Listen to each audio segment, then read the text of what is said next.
안녕하세요 여러분. 얼마 전에 그 서울역에서 묻지마 폭행했던 그 사건 아시죠? 그 관련해서 조금 드릴 만한 말씀이 있고 또 팁이 있어서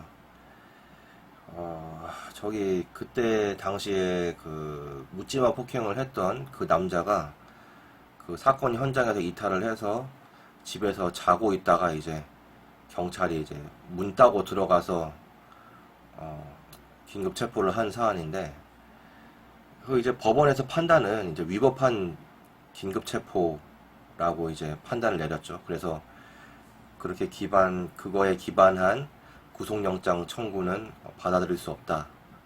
뭐 이렇게 해서 결국에는 그런 식의 체포는 위법하다. 어쨌든 그런 취지로 이제 얘기를 했는데, 긴급 체포의 요건에 대해서 좀 잘 모르시는 분들이 있어서 좀 이번 기회에 한번 제대로 정리를 한번 해보고자 합니다.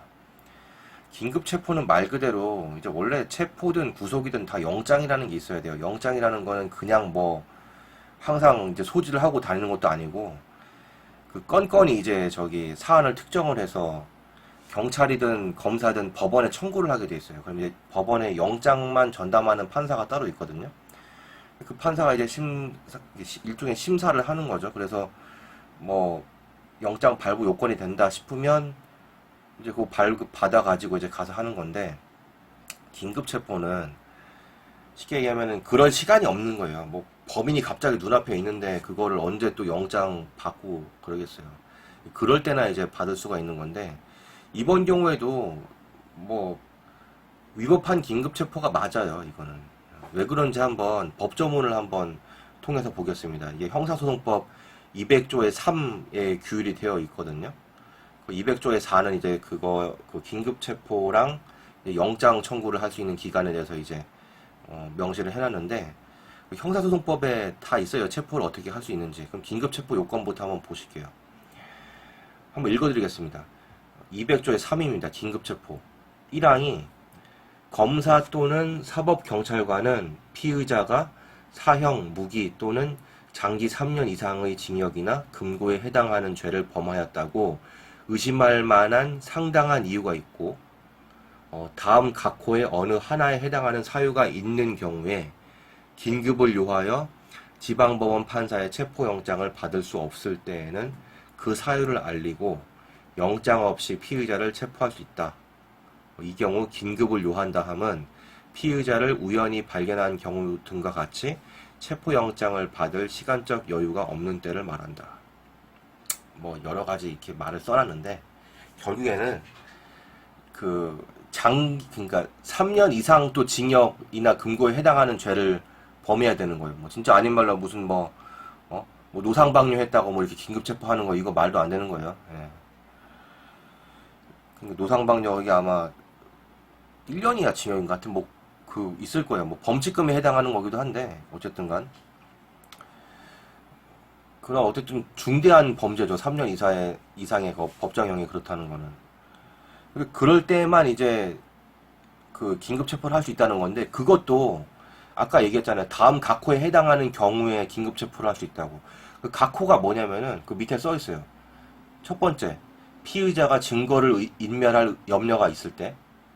두 번째는 피의자가 도망하거나 도망할 우려가 있는 때. 예. 이럴 때 이제 긴급체포를 할 수 있다는 거예요. 그럼 둘 중에 하나라도 아니면은, 둘 다 아니면은, 그러니까 둘 다 아니면, 그렇죠. 다음 각호의 어느 하나에만 해당해도 잡을 수 있으니까. 둘 다 해당하지 않는 경우는 당연히 긴급체포를 하면 안 돼요. 긴급체포를 그럼에도 불구하고 하겠다 해서 했다. 그러면 그건 이제 위법한 긴급체포가 되는 거죠. 그럼 위법한 긴급체포 같은 경우에는 바로 즉시 석방해야 되는 거예요. 그리고 나중에 이제 그 손해배상을 해야 되는 경우도 있을 수 있습니다. 수사기관이. 그래서 어쨌든간 긴급체포를 이렇게 위법하게 했으니까 당연히 그거에 기반한 구속영장도 기각한다. 이런 취지예요. 하는 말이 이제 당시에 이제 영장을 기각하면서 이제 판사가 내린 판시 중에, 수사기관이 이제 피의자의 신원이랑 주거지랑 핸드폰 번호 등을 모두 파악하고 있었다는 거예요. 그런 경우에는 뭐 도망갈 염려도 없죠. 예.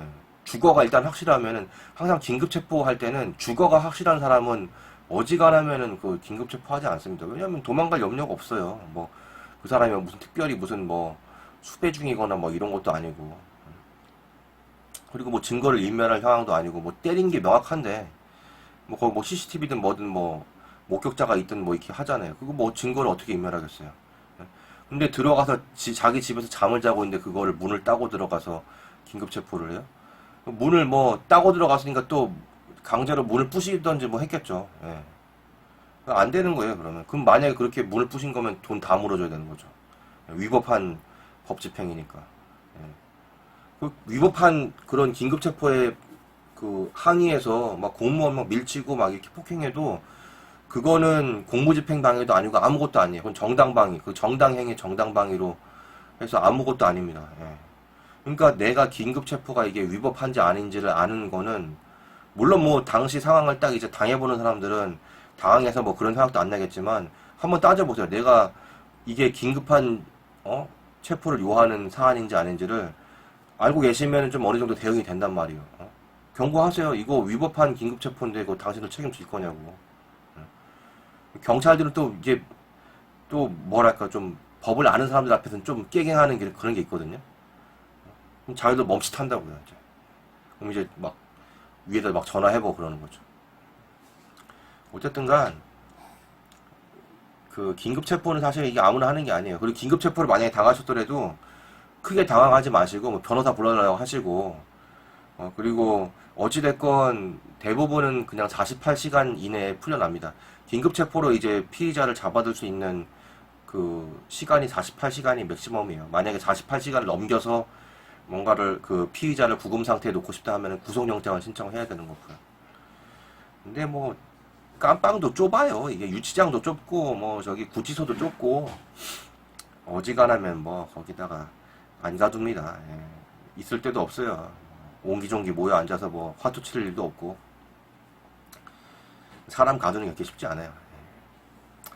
그러니까 어쨌든 요런 거를 좀 잘 알고 계시고, 뭐 혹시라도 막 이렇게 뭐 긴급체포 당하실 일이 있으신 분들은, 그런 거를 이제 경험을 하시는 분들은 요거를 염두에 두시고 어쨌든 차근차근 뭐 이렇게 대응하시면 됩니다. 그 하나 드리고 싶은 말씀이, 어쨌든 그거는 다음에 하겠습니다. 이게 또 길어질 것 같아갖고, 예, 오늘 여기까지 하겠습니다. 감사합니다.